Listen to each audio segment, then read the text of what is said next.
class we will be discussing about writing a publishable manuscript, and particularly we will deal with how to write a publishable manuscript. And the manuscript we define, we generally do qualitative research where narrations, descriptions, visuals are used, or use the quantitative research where stat and math models are used, or we mix both the things together in a single manuscript. First of all, we go for a qualitative study for in-depth inquiry. Then we revalidate it by taking up a quantitative study on the same phenomena and same findings. That is called the mixed research or the triangulated research.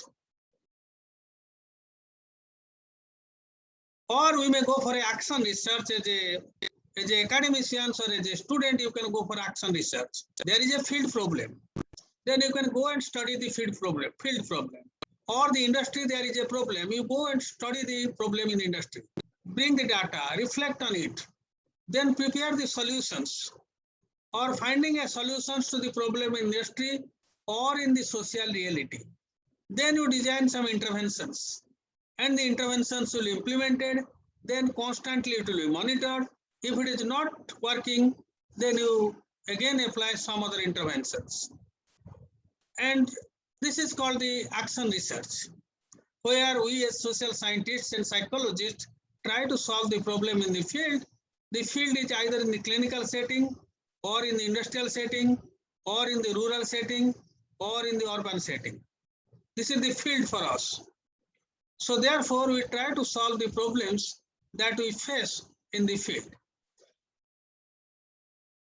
And based on that, because you are just like a social science is just like a social doctor. He or she will diagnose the problem. First of all, he will diagnose the problem by taking the case studies or investigating the phenomena. Then he will prescribe the medicines. And again, after some time, he will monitor. And if it does not work, again, he will re-prescribe the medicines. And ultimately, our aim as a scientist is to bring health and happiness to the societal members as the doctor does to the patients. So in that case, when we do the research comes in some form of outcomes. And one of the outcomes may be in graduate study, undergraduate study, you may have a provision for thesis. Or in graduate schools, you have provisions for master's thesis or a doctoral thesis. And if you again break it down, the output from a doctoral thesis is the publications. And it can be broken into 2-3 publications based on 2-3 similarly related problems. And again, it will be published. Minimum 2 is the requirement everywhere, even in KIT University where I am currently working, which has got also a collaboration with DU. And when you publish articles, what type of articles we publish? We can publish a qualitative study, a quantitative study with the use of maths and stars. We can prepare a mixed study or a triangulated study by first doing a qualitative research. Then on the same phenomena, we can do a quantitative research, or we can publish action research, or we can do a review. Review can be of 2 types. One is a narrative review where it describes the things, and another is a statistical review or a quantitative review, which is called a meta review, where effect size of the studies are taken and they are critically scrutinized, and it also says whether research is warranted on a particular topic or the field is saturated and no research is required. So that we do by doing the quantitative analysis of the published literature, and there we take the effect size into consideration. It is called a meta review. Most of you must be doing the narrative review. So these are the different forms in which papers will come. Paper is the output of your research. That is the finished output. If it is so, then when you publish an article, there are many stakeholders. Author is a stakeholder, editor and reviewers are the stakeholder, publisher is a stakeholder, reader is a stakeholder, librarian is a stakeholder. So author, as an author, you have the stake and ask the questions, can I get my paper published in a good journal? Why?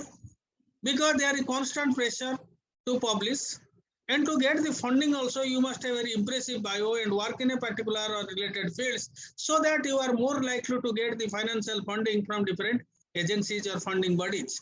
Like in our case, it is UGC or the Ministry of HRD or Biotechnology or Council of Scientific and Industrial Research or Indian Council of Social Science Research.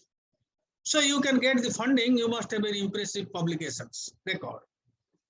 And at the same time, to have a publication record, the first record, you must publish papers continuously. And also, to get the funding, publication requirement is there. If you are a good publishing paper consistently, then there is a high chance to get the grant. And second is that in academics, there is also peer pressure. If some other people are doing well and publishing, why can't I? So because of peer pressures, they also publish. Also in academics, 2 papers are now becoming mandatory in most of the universities and in institutes of repute. And that must be cited at least in the Scopus Index journals. The journal in which you published must be listed in Scopus Indexed journals, minimum. That is the minimum requirement. And if you are in a management field, then it is ABDC listing and so on. So therefore, you have to publish the papers, and then only your impressive bio will come. And in academics, there is peer pressure, and also the slogan in the academics, publish or perish. If you do not publish, you cannot sustain in the professions, your promotion will be blocked, and you cannot rise in the ladder of academics. And once you publish, there is a high chance as a doctoral students, if you are a graduate students, if you are undergraduate students, if you are publishing, then there is a high chance when there is a job required, when there is a job, you have a greater chance of getting selected than a person who is not publishing. So there is a high chance of selection in the interview board. There is also peer recognition, and you can brand yourself as a researcher, and other people will know you, because once you publish, not only the local people, India, but also the global people will know you if it is a breakthrough innovation in your field. And similarly, if you are constantly doing research, you will not teach the old stuff from the book to the students. All the time you will impute with new ideas when you are providing the contents to the students in the classroom as a teacher. And ultimately, when you do the research, we bring awareness, and ultimately we come out with certain policy prescriptions. So therefore, the things that we do as a social scientist, ultimately it contributes to the human welfare. And nothing is great than the service to the society and fulfilling the purpose and meaning of our life. So research is a great journey, and it is a journey for knowledge creations. And in that case, our perspective is how we can create new knowledge with novelty and originality, so that others will consume our knowledge, or the discipline itself will grow by incorporating our knowledge in the field. And second, we publish because the editor is a stakeholder and the reviewer is a stakeholder. Does the article meet the aims of the journal and its audience? So once you publish, you have to see what is the purpose of the journal. Is my article meeting the purpose of the journal? And 2 things are important here. The editor will think that is there some novelty and originality in the manuscript. First, once you will read the paper, you submit, you will read it. And if he finds that there is some originality and novelty in the paper, compared to the past literature, or it is some improvement over the earlier theory, or it is extension of a theory, or it is contributing to a theory, then definitely he will select the paper for review. Otherwise, he will desk reject, and this message will come within 15 to 20 days. If the paper is not worthy enough to be published in a journals. So therefore, the reviewer perspective is that is it of right quality, having the originality and novelty, and is it of right quality to be included in the journals. If the editor reviewer sends it, first of all, your article will go to the chief editor. Chief editor will screen it. If it is of good quality with originality and novelty, it will be sent to the reviewer. Otherwise, it is subjected to desk rejection. This message will come within a period of 1 month maximum. Because a good publications in many publication houses, maximally takes 3 months from the date of submission to the initial decision, maximum 3 months. Within that, at least you'll find an initial decision on your manuscript. And a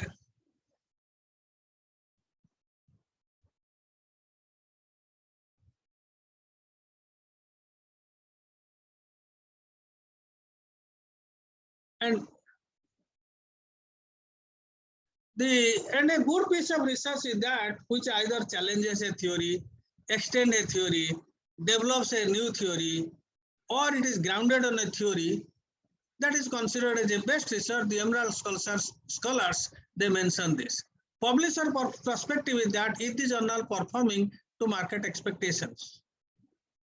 That means there are sufficient number of buyers to the journals. Of course, nowadays there is another model of publishing is coming up, which is called the open access journals, where the cost of publishing will be borne by the authors.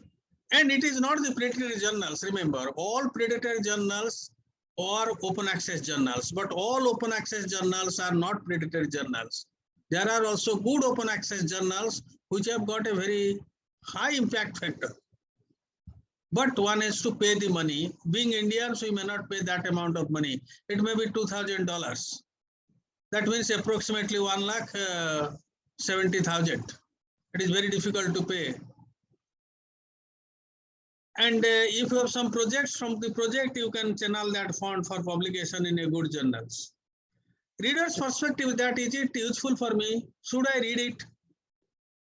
And it is the right journal in which it is published. Is the paper of the quality and it will provide some substance to my research, or in building of my hypothesis, or formulating my research questions. And the librarian perspective is that how can I get access to it? Either directly will procure the journal or interlibrary loan, or we can subscribe the journal in online subscription is there, so that our students and professors can get access to the journals.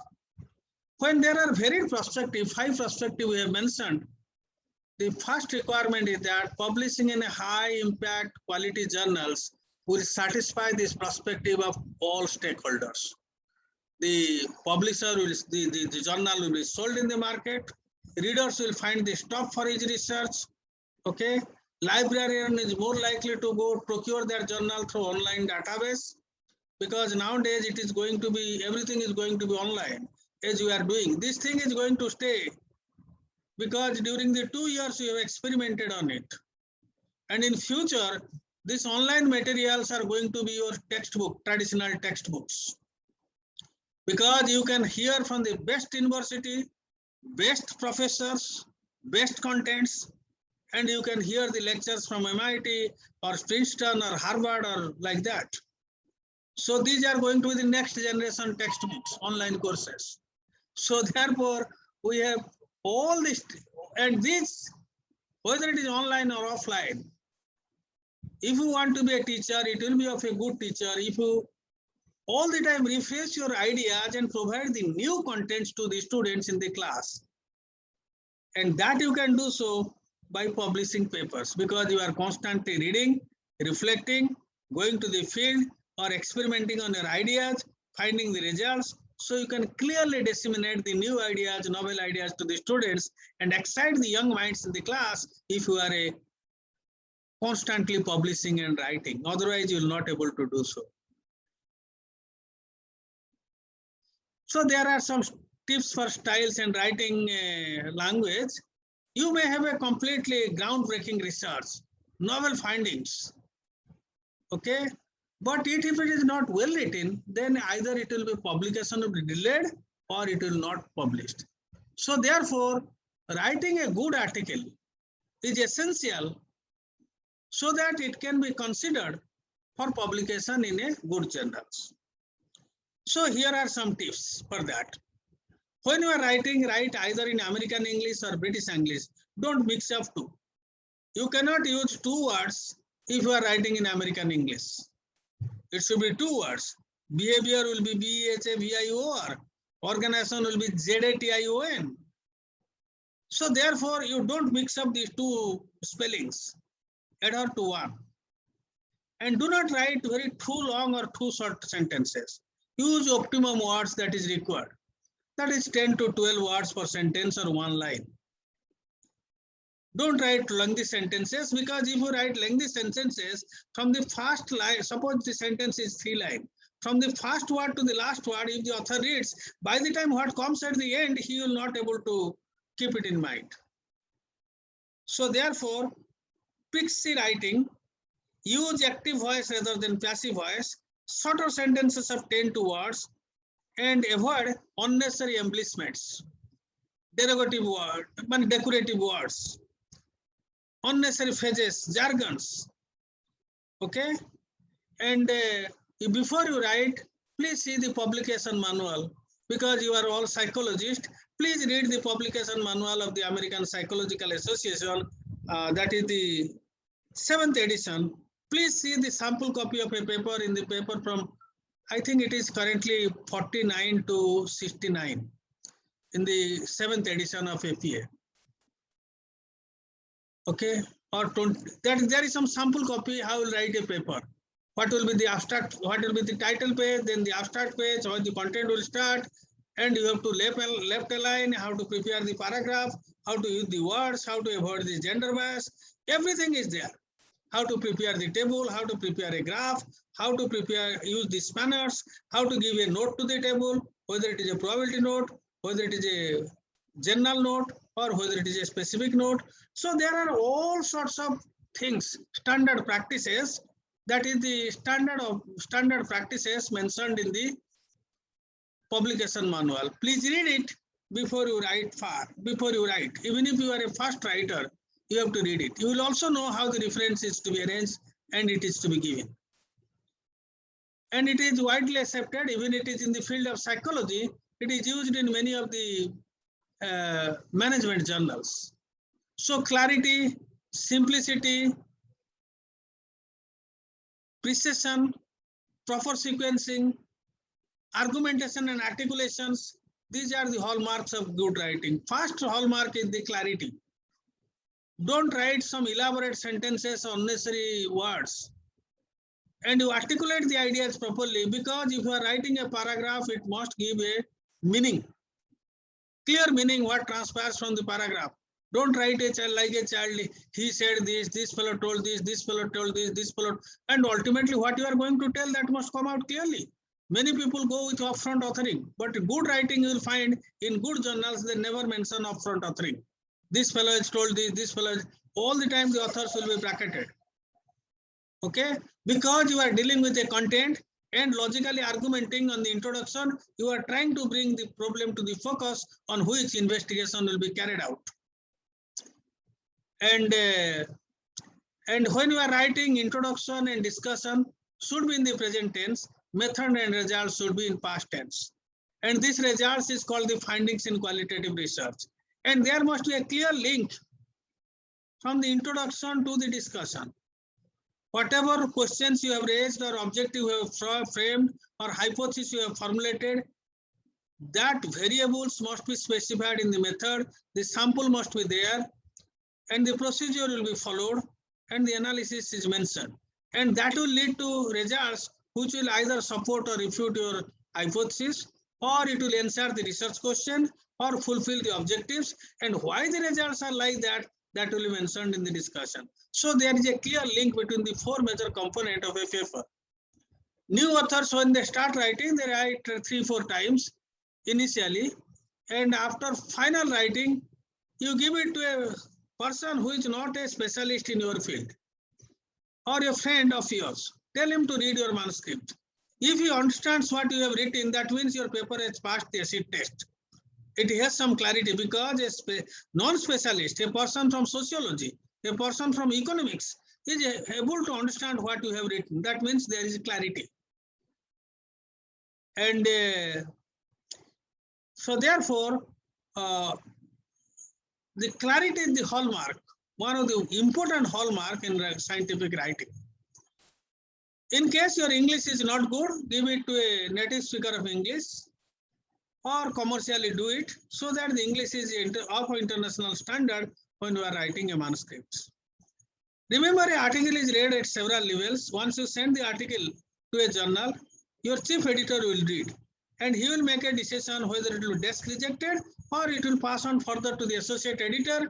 Associate editor will again find out 3 reviewers and the reviewers will review your articles. Again, they will send to the associate editor. Associate editor again with the comments will send to the editor.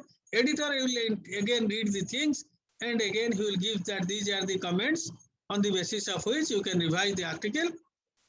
So again you revise. Again after that it will go to the editor. The editor, if he wishes, he can either pass or he can send it to the associate editor. The associate editor can either pass or if he wants, he can again send it to the reviewers, whether you have complied with all comments.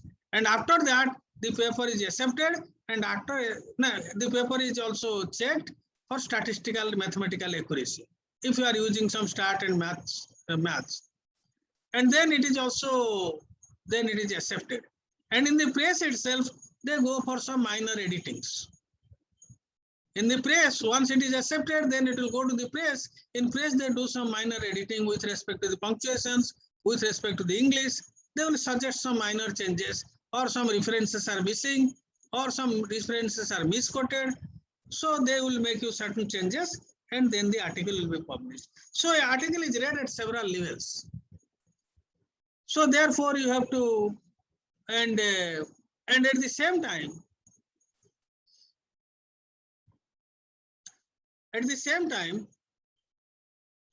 the article is when it is read and it has to follow a specific format. That means this format is not written on the stone, but it evolved over a period of time. The format is like this.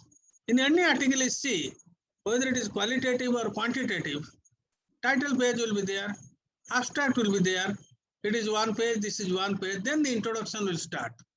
And after that, there will be method, then the results, then there is discussion, and there is references, then there is supplementary material, then submit to a journal. Then there may be revision, listed reply to comments, sub-reprise or resubmission, then final submission, then copyright transfer.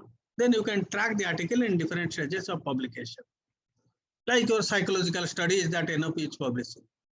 So therefore, in every, what we have to write in every section, I'll discuss in detail. This is the general format. So likewise, here is the title page. In title page, what we are including?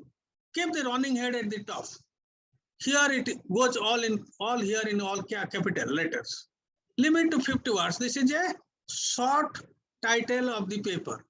In introduction, after the title page comes the abstract, then comes the introduction. And in the abstract page, you put it in the header. Title page, again, you have to summarize the main idea of the paper in 10 to 12 words. Don't write a study of, observation on, investigation. These are unnecessary words. If you delete these words, the meaning remains same. Suppose I write antecedents and consequences of job burnout among nurses.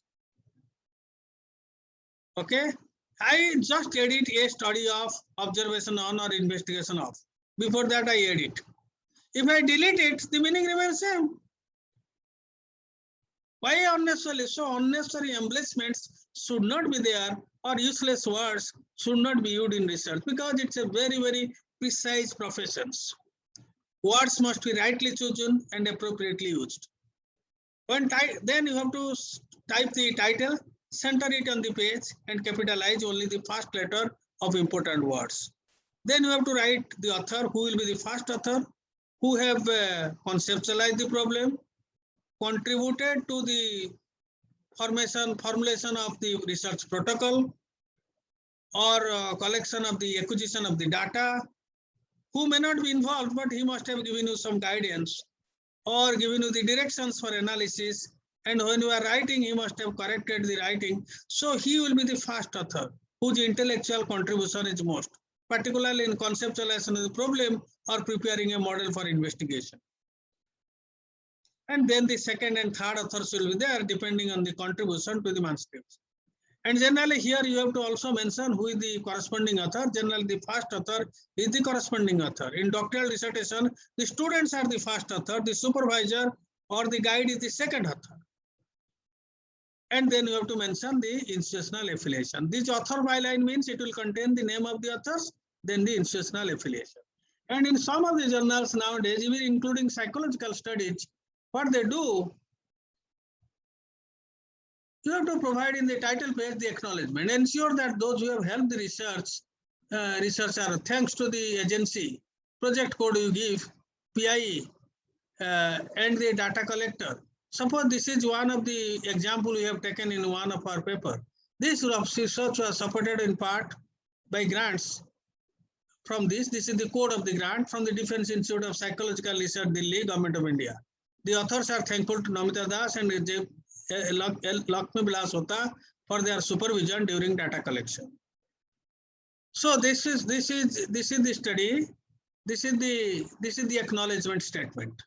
Then you have to mention conflict of interest, whether it is financial conflict or ordering of authorship conflict or ethical committee clearance is there. If you are working on a human subjects, all studies does not require ethical clearance. Suppose you are preparing a meta-analytic review or a narrative review to be published, there is no clearance is required. When you are conducting the study on human subject, your first-hand study is there. Then in that case, and all studies also does not require. Suppose you are asking some opinion you are seeking, there it is not required. When there is a possibility that it will psychologically or physically harm the subjects in the process of investigation, then in that case, and you have to ensure the security of the subjects also, mental and physical security. At that time, if there is a possibility of it is harm will be there, then you have to take the ethical committee clearance. But nowadays, when you are dealing with human subjects, it is better to take the ethical clearance. At least informed consent form must be well developed. Okay, where the author will sign, where the participant of your study will sign. Then the data availability, you have to also mention where the data is available, particularly in the Dataverse, or if your institution has a institutional repository, then in that case, the data will be deposited in data server. Because that may be during the process of reviewing the paper, that may be checked by the reviewer or by the editors or by some of the scholars who are interested after the paper is published. So it is deposited in we have Harvard Dataverse, MIT Dataverse. So you can have an institutional data server where your data can be. It is becoming more mandatory nowadays rather than ethical. All paper, irrespective of anything, data must be available. So that if you are manipulating the data, there is a high chance. If you are manipulating the graph, then putting it in the Photoshop, they can know where the manipulation has occurred. So there is a high chance that you will be caught. And then you have to, this is called the title page. That means author. First of all, you are giving one that is called the short title you are giving, running head, within 50 characters. Then you are writing the title of the paper. Then after that, the author byline. Then their institutional affiliation. Then you are mentioning about if you have a word count, and others are also required nowadays, word count. And then you have to writing about the acknowledgement, conflict of interest, ethical committee clearance, data availability. These are the things it will come in the title page, or you can give it in separate page if it is required as per the journal instructions. Then you have to write the abstract of the papers. Describe briefly, clearly what was done. It influences the reader whether he will read it fully, the full text, or he will not read the full text. And this abstract, even if the journal is not accessible, it is widely available on the internet, and some authors write it fast, and some authors write it last, reflecting correctly on the contents. Suppose you are writing, these are some of the heading, purpose. What you have examined or what you have studied, one sentence or maximally 2 sentences. Don't give a lengthy introduction, it is not the place here. You have enough space in the introduction section to write about it. One line, what you have examined or what you have done. Method, how the data was collected, who are the participants, what were the sample size, and what are the sample attributes, what are the sample size, and what is the procedure you have adopted, what are the measures you have. It is also 1 and 2 sentences. Say 200 subjects participated in the study, their locus of control and ethical orientation was examined using a questionnaire survey. 1 sentence, entire method is covered. 200 adults participated in the study, like this. 1 sentence you write about methods, and after that, results. Here is a flexibility because that is your original findings. The results are called the findings in qualitative studies. You can change it. Describe what is discovered in accordance with the purpose or objective that we have mentioned in the beginning. And here you can write 4 or 5 sentences. And if there are more than enough findings, then condense it to 4 or 5 main findings. And 4 or 5 sentences or 6 sentences, because this is your original discovery. Your original finding from the study is this. And then you have to write how the findings is going to be the real world, and what is the novelty of the study, or how it is contributing to the accumulative growth of knowledge or extending in theory and all that. That is also maximally within 1 to 2 sentences. As for FPA, the entire abstract should be 120 words. And in case of qualitative paper, it should be 90 words. 9 lines, 120 words means 12 lines. But in some of the journals, they have given the flexibility up to 150, even some go up to 200. But being precise means you are scientific. Being unprecise means you are not clear what is coming out of your study. Remember it clearly. If you have a clarity of thought in your mind, that will be reflected in your abstract. And after that, you have to write the keywords in the abstract. Why do you give the keywords? Because the keywords will help the other researchers to locate your article once it is published.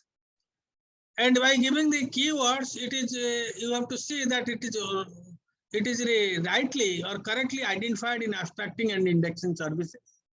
When your article is, in which if you give the keyword, the field and the keyword can be detected and accordingly indexed or abstracted, like in FE abstract or indexing services.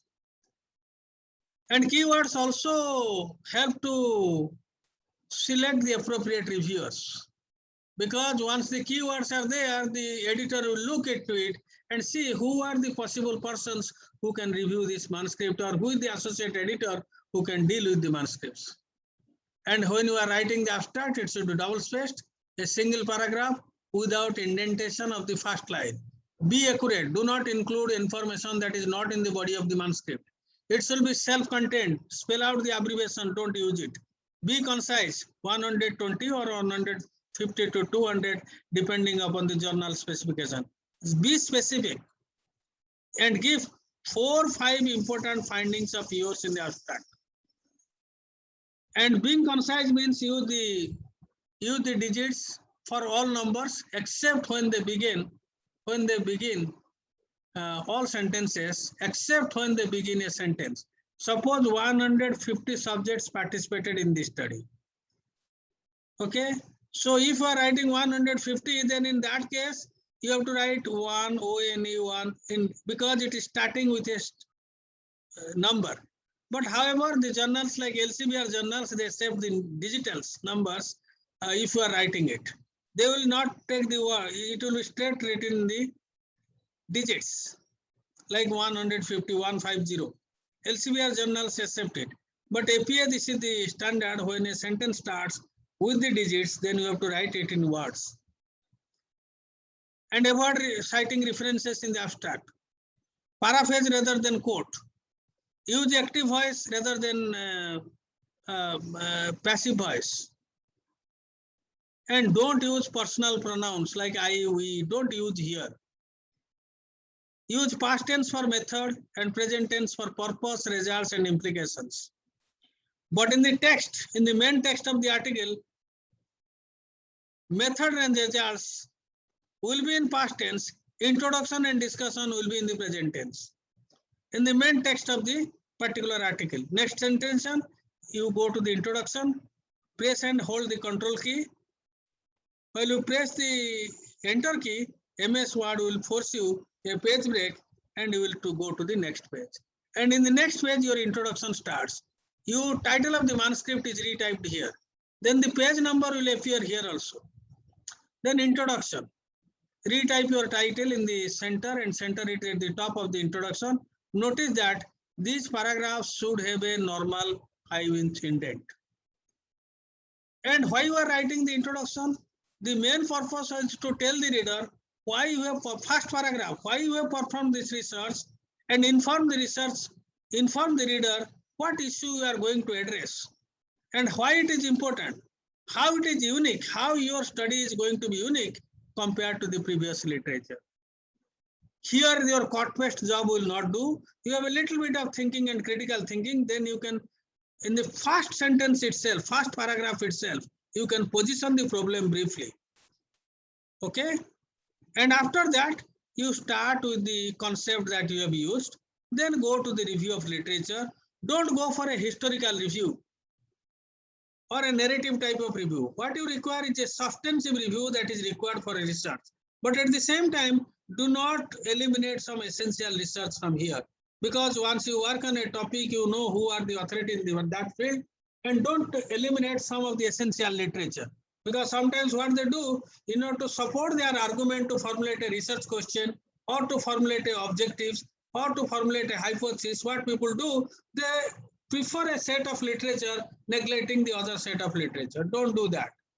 And some of the people, they say, cite the literature with elaborate upfront authoring, and finally they write it is not done in India, therefore it requires. These are all a bogus interpretations. Even if you write India, what is the cultural specification, why that same finding will not hold good or hold good, or it will be extended, that needs justification. Even if you are replicating, it is a replication with extension in another culture, you have to specify it. Otherwise, when you are reviewing the literature, the clue is that critically examine the literature. Don't read the abstract only. Read the full paper. And for reading the full paper, you have a mastery of statistics, mathematics, qualitative papers, all you have the mastery, then only you can understand it. Okay? And at the same time, you must have a vision on which topic you are reading. Some basic books you go for that, and some review. First of all, you review some review articles you read. Review articles are extensively cited. Like the review articles you will get in Psychological Bulletin. You will find very good reviews in Psychological Bulletin, whose impact factor sometimes back I have seen is more than 16, the most prestigious journal in the field of psychology, published by the American Psychological Association. And these are the widely cited articles, are the review articles. Once you read the articles, you will find some idea on which topic you are going to work and what are the crux of the problem, what are the critical issues which are not resolved till now, and what the authors or the authorities in the field are pointing out on which direction research will move. Then you read, getting the thread from there, then you specific literature you see, which are frequently cited in other literature. These are definitely more useful literatures. Or you just take a search in the Google Scholar, you take the number of citations. An article more cited means it must have some original message. It must be a basic message. Of course, citation can be manipulated. Citation gaming is there. But the good authors, they don't do this business. Okay? The new authors being cunning and to create an impression, they do this citation gaming. Citation gaming means I cite your article, you cite my article, or like that, that game will go on. That is called citation gaming. Same authors will citing, same with collaborative authors. They will not cite some authentic studies of other authors. So that is called the citation gaming. So you read some good literature which have got maximum citations, or it is repeatedly cited, so that you have some clarity of idea in which direction research is moving and what are the findings that has come. And once you read the full paper, there will be some thread in the logic will come. Some gap in the study will come. Somewhere it may find that the analysis procedure is inadequate, or the theory they have some tested, but some of the conditions are not, or the way they have manipulated the independent variable is inadequate. Like that, you'll find different clues on the basis of that, which will give you a sense that this is the field, this is the issue on which investigation is required, and why it is required is more important. There it requires your critical thinking as well as reflective mindset and your field observation, because once you do a study in a particular field, we call it the field immersion. Say, for example, one of my students was working in the field of Knox lights. Of course, he was my first scholar when I joined in IIT Kharagpur. Unfortunately, after 3-4 months of working, he was not returning to the headquarters. I asked him over phone, why you are not returning? No, sir, I will not join research. Now I am a Knox lights. So, of course, we have lost a scholar in the process, but that is not the thing in every issue. Once you have investigated issue, observe it closely in the outside world. Immerse in the issue. Say another person want to work on the in the field of industry, but he was interested in the software industry. Okay, IT firms. And at the same time, another fellow was interested in a business in a process industry. So if you do not know, have not seen the, so I told the fellow that if you are working on IT, you do not know how the work continues, please go. She was the wife of an IAS officer. She went to the field, worked free of cost, observed the phenomena, then returned to it. Because why do you do so? Because once you read the topic on that particular issue, you can stretch your imagination beyond a limit and formulate a logic and bring out a problem to the surface which requires investigation. Otherwise, it will be a dry application of this fellow done this fellow done this. Why you are done this, it is nothing is there. So therefore, immerse in the phenomena on which you are doing the research. That will give you a fast insight to stretch your imagination beyond a limit. If you are working on poverty, go to the rural area and tribal area, see the activity and strivings they are doing, the way they are living, talk with the people, learn about the things, then read the literature on poverty. So that you can stretch your imagination beyond a limit. If you have not seen the phenomena, staying in the headquarters of Delhi and brought up in an environment with a silver spoon, you cannot think of poverty which the rural and the tribal people are suffering from. So therefore, the immersion is required in that particular phenomena. Immersion is required so that you can stretch your imagination beyond a limit. Of course, it is not required in cognitive science and all that. You cannot be a medical person and go for a surgery or use the all other things before your research. Okay. So particularly in social and related field, cultural psychology, social field, and all these fields, you have enough. You have to immerse in the phenomena so that you can stretch your imagination beyond a limit, read the literature, find the gaps, and then you position your problem for investigation with arguments, counter arguments, and at the same time using your reflective and critical thinking, you formulate the problem. And this is how you save a problem for investigation. Once somebody reads your introduction, review of literature, instantly after reading the literature, he can speak what will be the objective or hypothesis or research question. The way it should be written like that. Many people write many things, the threads where it will go, nobody knows where the thread is going. Ultimately, where you are ending up. You have to join the dots and make it a coherent whole and apply your critical thinking, reflective thinking. You have immersed in the problem, studied the literature, then you can find out the gap and push the problem for investigation, either in the form of an objective, broad objective, or in the form of specific hypothesis, or in terms of research questions or if statements. At least, objective is both common to qualitative and quantitative papers. Without objective, you cannot do any research. So therefore, even in qualitative research, they don't say that review of literature is not required. Recently, we have published 2 qualitative papers in top-tier journals. And where from the reviewers, there was a clear-cut guidelines that you have to review some of the literature and to justify why it is, whether the findings are similar to that. So we have added some literature to justify the problem also. Recently, you can see in that paper one published in International Journal of Disaster Risk Reduction. It is a 8-hour journal, you can see it there. It is a qualitative paper on Kerala flood. So therefore, the review of literature, in quantitative paper, you have completely review of literature, but your critical and reflective thinking is more important. Immersion in the problem is more important for formulating the logic and some reflective arguments on the basis of which will give the basis for the formulation of objective, hypothesis, research question, or if statements. This you should be very clear about. Don't write that it is not investigated in India, therefore investigation is warranted. These are all bogus statements. Even if you write that it is investigated in India, that cultural nuances must be mentioned. Then only the justification will come for a replication and extension. We call it the replication and extension type. There are 6 types of replications. This is one of the replication and extension. Even if you are doing, there must be proper justification for that. Essentially, there are 4 components. First of all, a general introduction, where you introduce that what is to be done and how it is going to contribute to the new knowledge for new knowledge. That is in the first paragraph it will come in a very indirect way. And second, you have some substantive review of literature. You have to critically examine and re-examine the literature.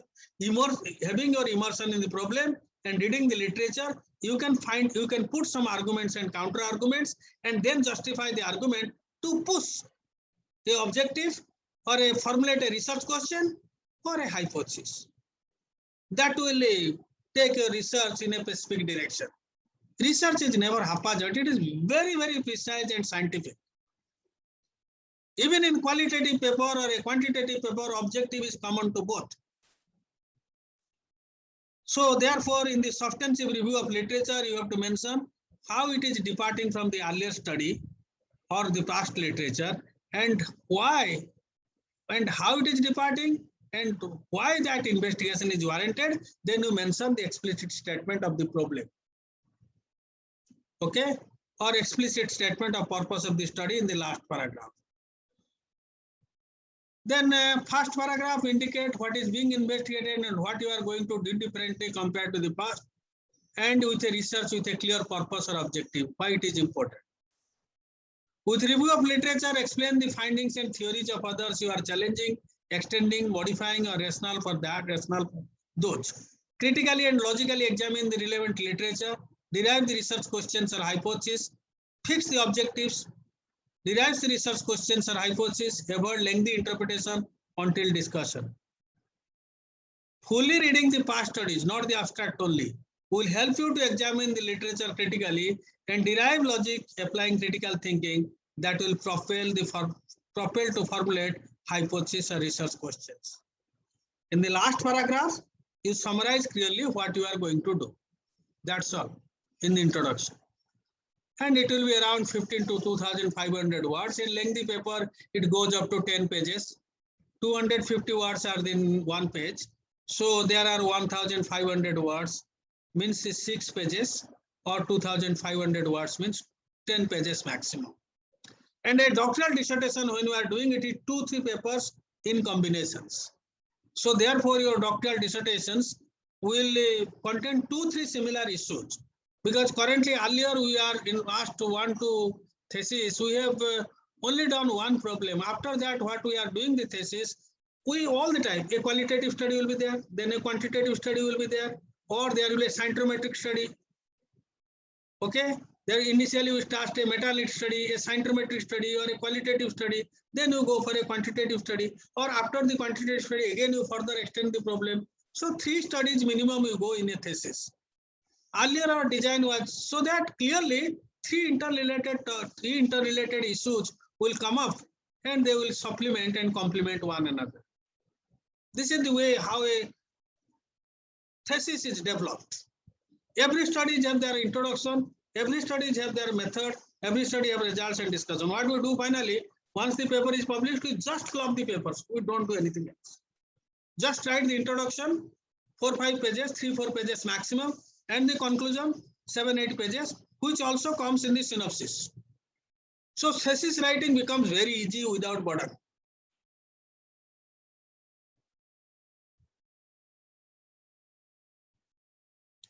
So methods means whatever questions you have raised in the or the objective you have done, you must have studied. Even in qualitative or quantitative study, you have a sample requirement. And in quantitative study, we take a longer sample. The conceptualization goes with the researcher, and researcher plays a dominant role. So who participated in the study and how many have participated? And in quantitative study, we have to mention the method of selection. Random method is best, but however, in all cases, randomization of sample cannot be done. Don't write that sample is randomly selected. It is a wrong statement. Random does not mean haphazard. Randomization has two techniques.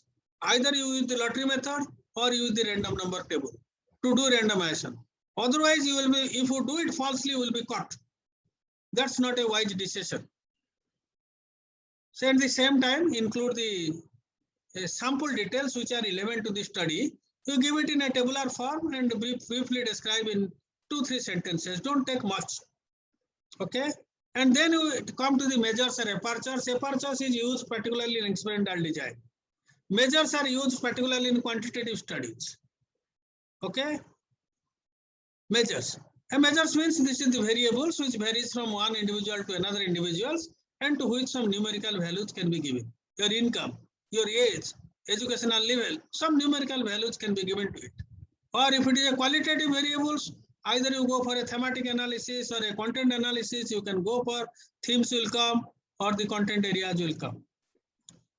And whether if it is a quantitative study, whether it is self-developed or other developed, or it is adapted in the Indian context, and you have to rationalize the tests, the measures you are taking in a quantitative study. And therefore, in order to rationalize it, first of all, go for a qualitative study.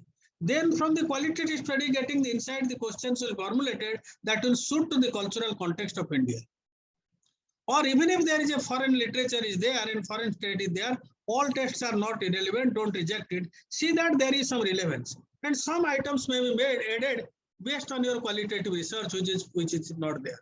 You can add and delete it, thereby you can adapt the test to the Indian context and again revalidate it. It is not a big deal.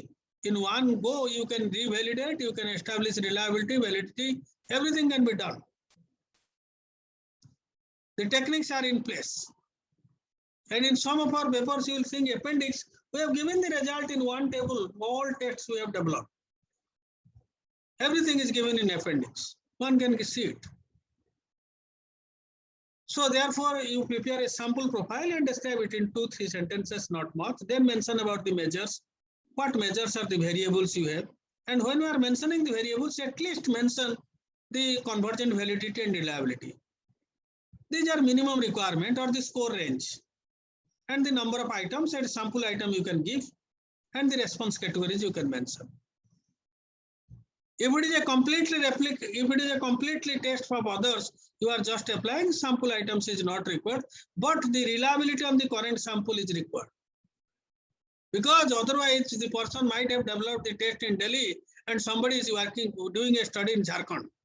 That may not work also. So you have to rationalize it. At least consistency of items to measure a construct must be there.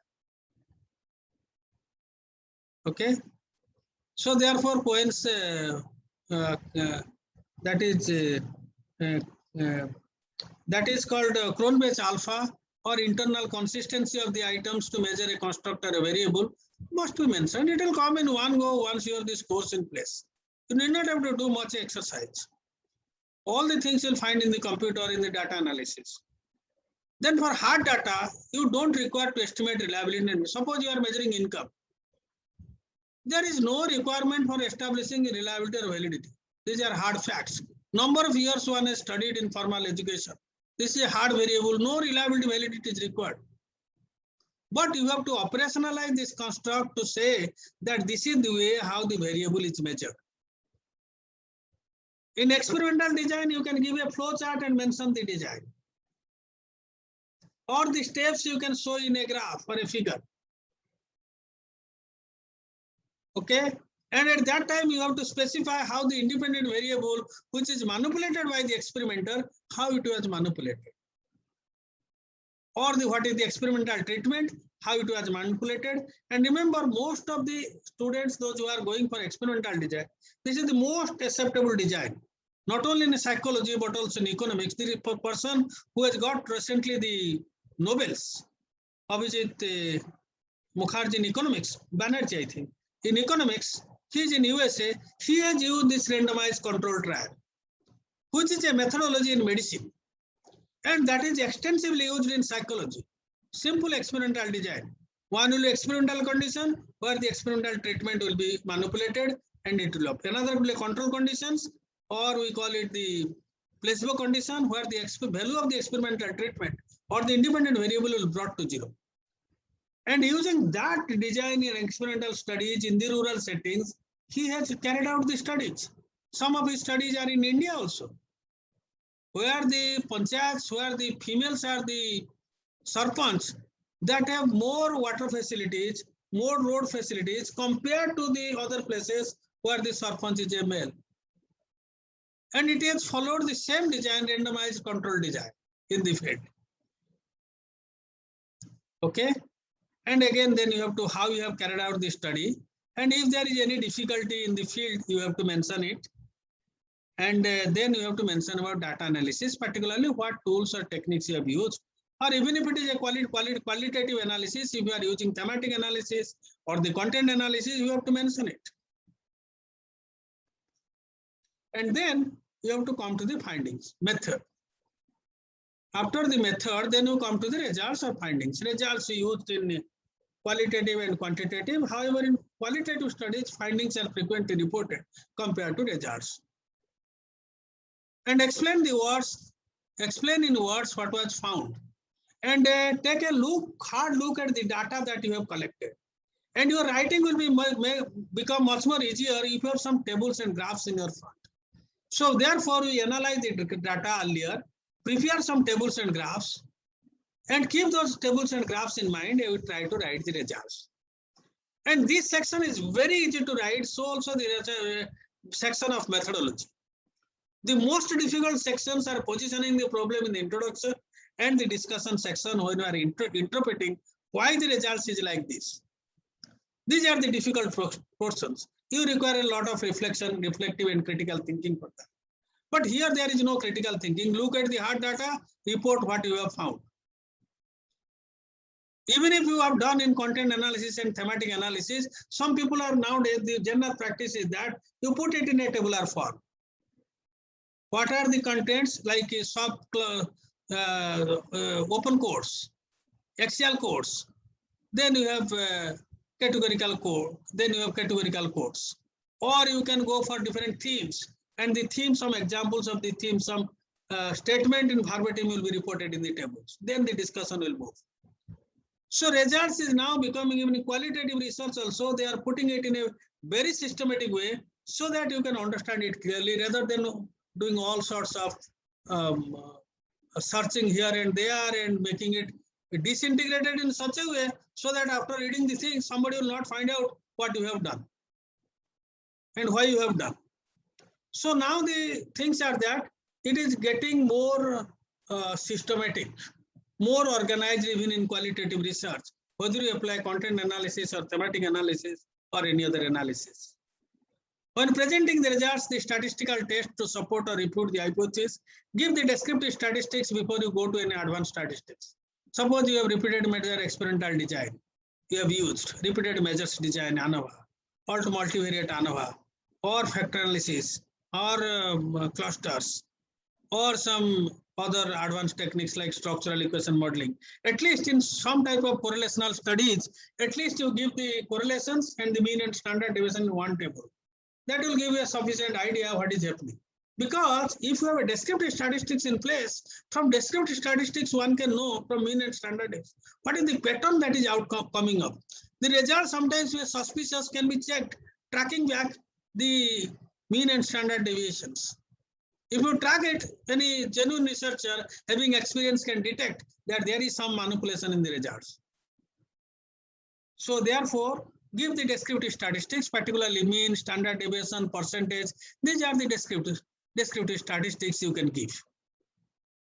And before you move to some advanced experimental advanced dependent techniques or independent techniques, or some non-parametric statistics.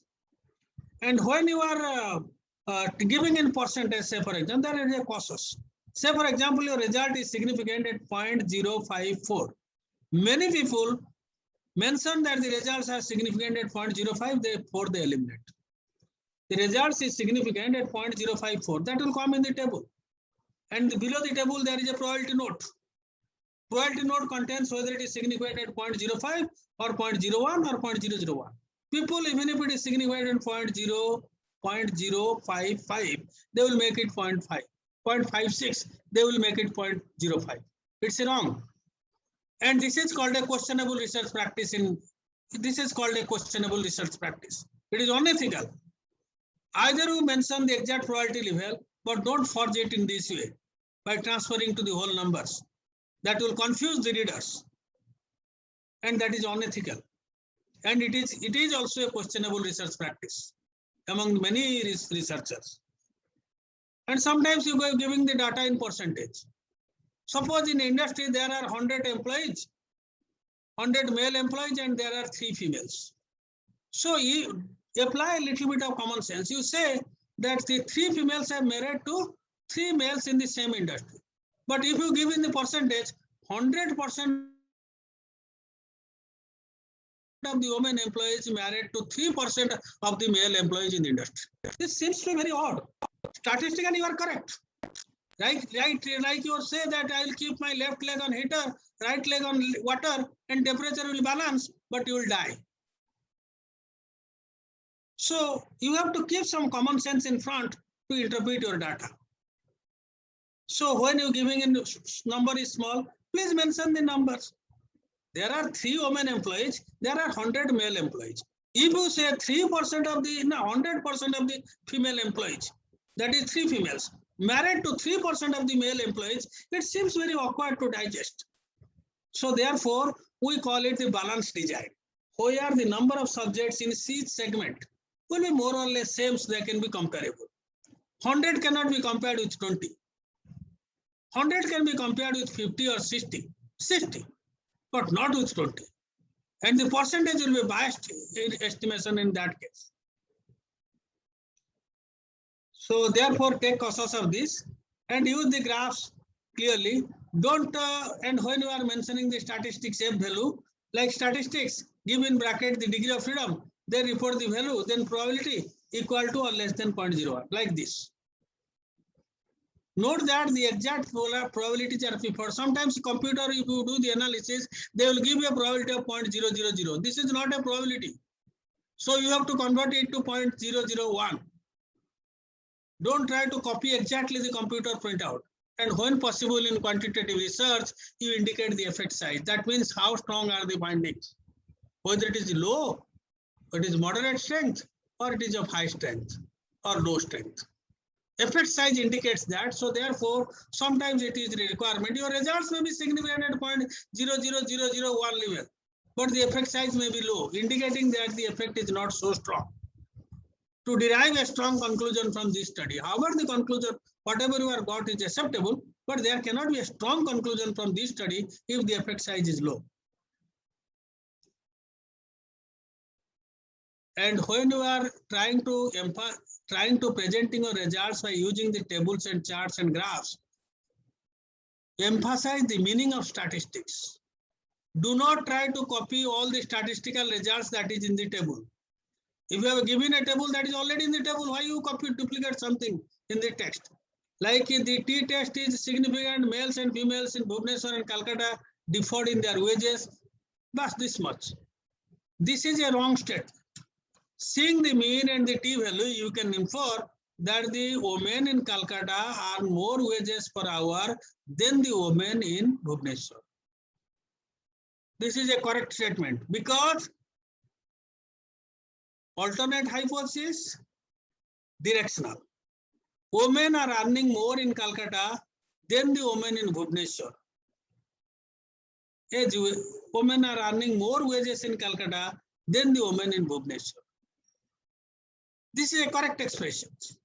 Rather than the wage differ, statistical value is highly significant, it is significant at points. These are all bogus descriptions. Anybody, when you submit to a journal, he knows what you are writing. And he has some minimum idea A reviewer has a minimum idea, or the consumer of your journal which is publishing the articles, they have a minimum idea what does this mean. So provide a meaning to the statistics. Do not copy the statistical value that is already in the table or in the graphs or in the models. Do not discuss the implication of the results in this section. Do not talk about meaning of alpha and the null hypothesis and alternate. It supported the hypothesis or refuted the hypothesis. And in scientific writing, though we are examining the null and we are formulating the alternate hypothesis, in most of the papers you'll find they are mentioning the alternate. Obviously, the alternate hypothesis is all the time against the null. And in research, we are testing that alternate hypothesis. And that too, directional alternate hypothesis is more preferred than the non-directional alternate hypothesis. You have to specify it. That means you are using your critical ability and thinking in the brain to specify in objectives or hypothesis or research question which are likely to come. In hypothesis, the specific direction is given, which is likely to hold good. You are applying the arguments, counter arguments, logic, reflections, and thereby you are formulating and pushing a research hypothesis. So thereby, you are using your brain completely. That is not a quad-paste job. And these are some standard writing procedures. In methodology and results, it is standard writing procedure. And also, if you have a lengthy results, use some subheadings so that you are not deviating from one part to the other. And if you use the subheadings, that means each subheading will speak something about your results. And after the results are organized, you can either keep the subheading if it is a lengthy paper, or you can remove the subheadings. But your writing will not diffuse here and there. And you also mention about when you are supporting the hypothesis or refuting the hypothesis, or you have got a affirmative reply or a negative reply to the research question, or how your study is addressing in the context of your objectives, what you have found. That you mention clearly. And don't use the word proof in qualitative research because you are using only statistics. Somebody using deterministic mathematical model can use the word proof. Otherwise, when you are saying it is significant, it's 0.9, 0.00, 0.05 level. That means 95% chance that the two groups will differ if it is a t-test. Or there is a correlation between the two variables, there is a 90% chance. 5% chance is there that they may not correlate or they may not differ. So this is the meaning in simpler form. So therefore, never use the word proof when some possibility is there that the result may not hold good in 5% of the cases. So therefore, you have to be very cautious in a cause-effect relationship. If you are using experimental study, then you can mention about cause-effect relationship. And Delhi University, once upon a time, it was very popular in experimental studies. Now, currently, it is very popular under the leadership of Professor Girishwar Mishra. It is very popular in the area of qualitative research. But as a researcher, my advice is that you get acquainted with the variety of menu that is available in the research, so that you can embrace the menu as per the choice of the topic. And the trend in research is that you go for a mixed research. That is the current trend in research. Go for a qualitative study, replicate the same findings, taking a quantitative study, thereby your finding is strengthened depending upon the context or the ground reality. So, so therefore, cause-effect relationship can be used in the experimental studies as well as longitudinal studies. Because in longitudinal studies, same subject is studied in a variety of time, or in panel data, many variables, many time periods. That is mostly used in economics, particularly in finance area. And what you will find there, many variables, many time periods. And the sample can cover 1 lakh industries, 5,000 industries, like that. There you can ascribe cause-effect relationship in economics, because the sample is so huge in panel data. Or in longitudinal studies, if you are taking in psychology, same subject studied over a period of time. Or experimental studies where you are manipulating the independent variable. Or in some of the studies where you can be very cautious in writing, but the cause-effect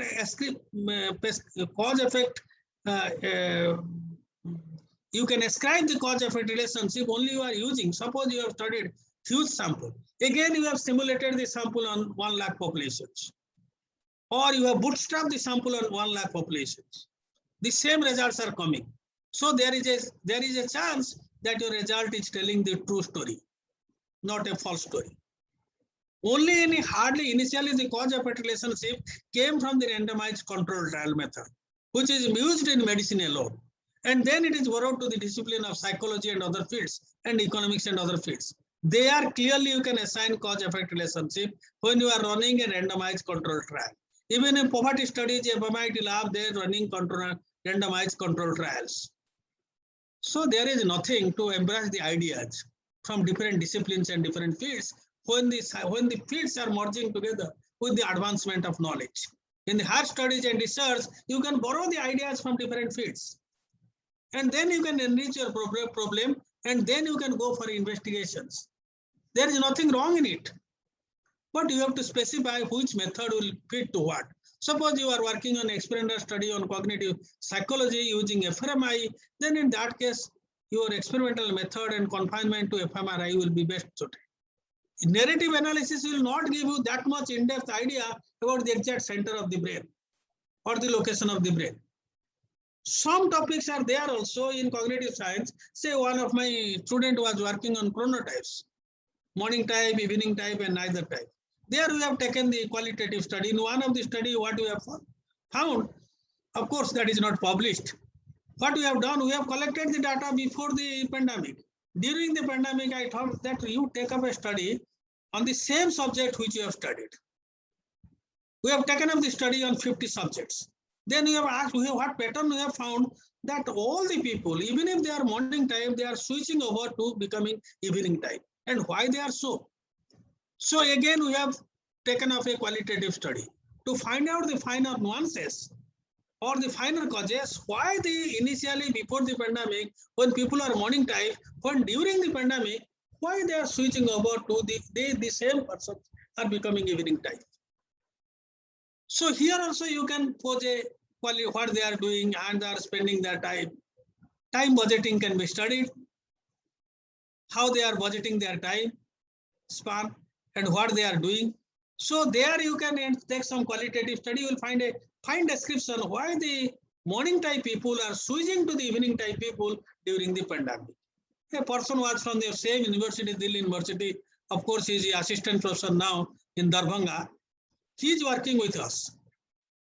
These are some exciting research. We have taken up many studies during the pandemic. People have studied before pandemic. I told him, no, you do study during the pandemic. Then we can make a clear comparisons, because a researcher all the time keeps his eyes and ears open. Whenever there is an opportunity to invest, to find out something new, you'll jump into the scene and then you'll try to discover something which is exceptionally new. And that gives you a bandwidth as a researcher. And that is your unique selling point, that what you have discovered. So therefore, this is the way you have to present the results. And when you are writing probability, give the exact value of probability. Note that the exact p-value is preferred. Or if you are not able to write the exact preferred p-value, then you can probability less than this. But don't write probability 0.000. That's the computer printout, don't copy it. Then the discussion, first paragraph is executive summary without mention about sample, anything. Your major findings, it is most likely to be replicated. The abstract is more likely to be replicated here partly. Because the abstract may not contain all findings, it is extensive study of one topic. So all major findings of your study will come here. You can write studying this number of subjects in India and examining with the objective of the study in one sentence, the findings suggest that this. Without repeating the findings, next paragraph, you have to interpret the results. Why the results is like this. And in that case, if you are interpreting the findings, either it can relate to some past studies. No research is so novel that there is no study related to it. Or there is no previously published paper related to it. Somewhere some content will be related, some content may be new.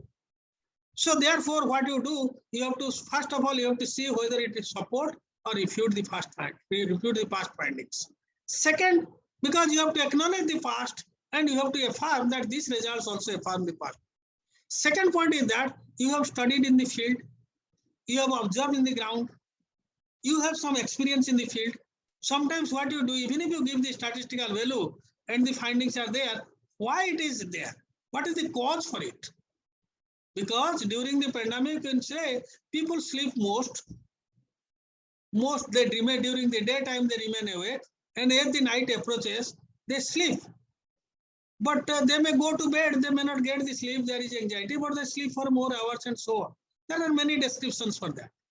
So therefore, the ground reality is captured, and you have some reflective analytical arguments, some theoretical argument, and how the finding is extended in the context of the theory, and how it is contradicting or extending the earlier theory you can speak about, or how there is a new branch to a particular theory is added from your findings you can mention with justification, and how it is supporting. So using the past literature, your own reflection, ground realities, analytical argument, theoretical findings, you can now enrich a set of findings like this. Every findings must go after the first major paragraph without mentioning the findings significant and all that, without you can go on interpreting the results one after another. And all the time you consider the alternative explanations. Why? And this comes from logical and reflective reasons. Ground realities also you cite. Some papers you can go for a quantitative study, but you can talk with the participants during the point of data collection, take their views, keep a record, take a interview recorder and record it, and later on you analyze and enrich with some substantive paragraph, some narrations that is mentioned by the participants during the study to justify your quantitative results. So that does not give a dry presentation of statistics, but enrich the facts with the ground reality. That is more exciting to read rather than reading a paper with dry statistics.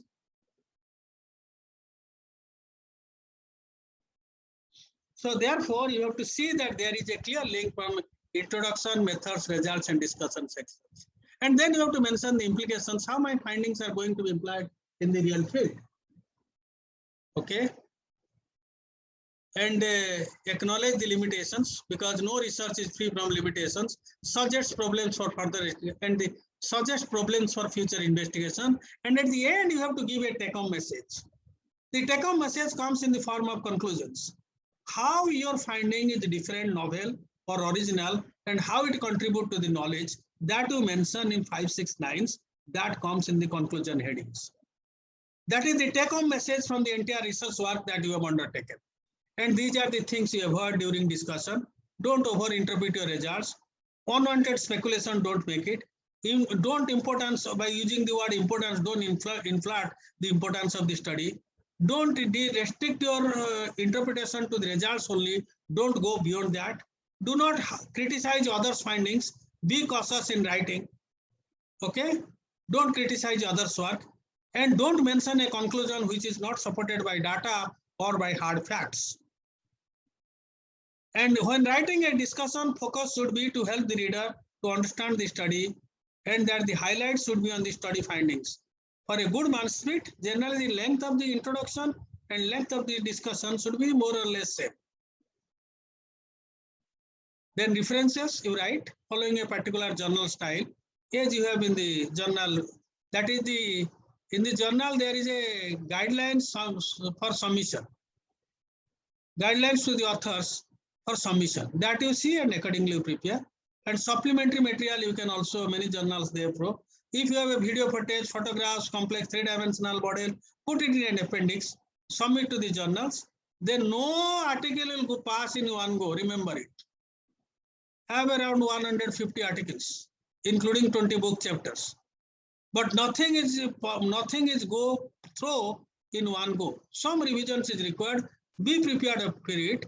Be resilient and be thick-skinned so that you can observe the shock and bounce back from adversity. Revise the paper and resend to the same journal if they ask for major revisions or minor revisions. Then you have to prepare the revisions and listed reply to comments. Then you have to finally submit. After some time, acceptance letter will come. Then copyright transfer will be there. Then you can track the paper in different phases of the publication. And these are the 8 reasons why papers are accepted. This provides an insight into an important issue. The insight is useful to the people who make decisions. The insight is used to develop a framework or theory. The insight stimulates new important questions. The methods, interview, questionnaire, experimental, used to explore the issue are appropriate, particularly data collection and data analysis.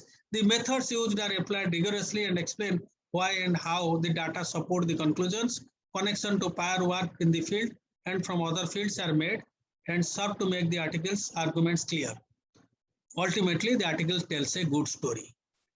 Meaning is that it is well written and well articulated, easily understood, and the arguments are logical, not internally contradictory. 8 reasons why the paper is rejected. It fails the technical screening. It does not fall within the aims and scope of the journal. It is incomplete. The procedure and analysis of data seem to be defective. The conclusions cannot be justified on the basis of the paper. It is simply a small extension of a different work of the same author. It is incomprehensible. It is boring. And these are some 2 questions I have skipped. With this question, you may try to answer. Class assignment. Take a problem on which you want to do research. Write the introduction very briefly. Mention few literature or common observations of reality. Frame a problem for investigation, giving theoretical and conceptual or reflective and logical argument. This is I am interested.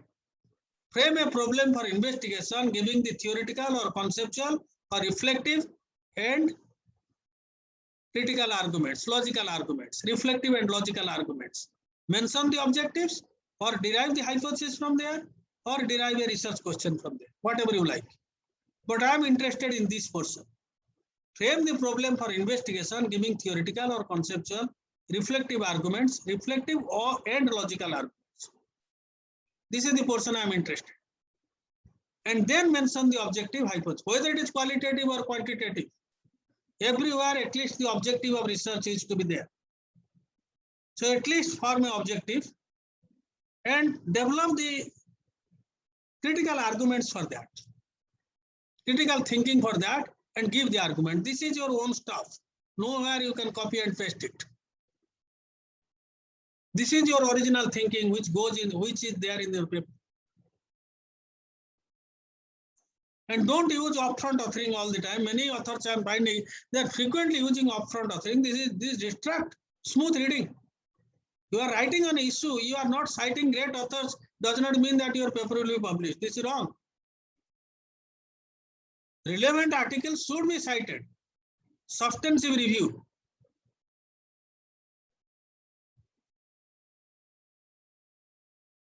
Can you do it within 10 minutes? Please, these are the yellow mark. Frame a problem for investigation, giving theoretical or conceptual or reflective arguments, reflective or logical arguments. Either one you can give and mention an objective at least. Don't go for a hypothesis or research question. Within 10 lines you can write it. And then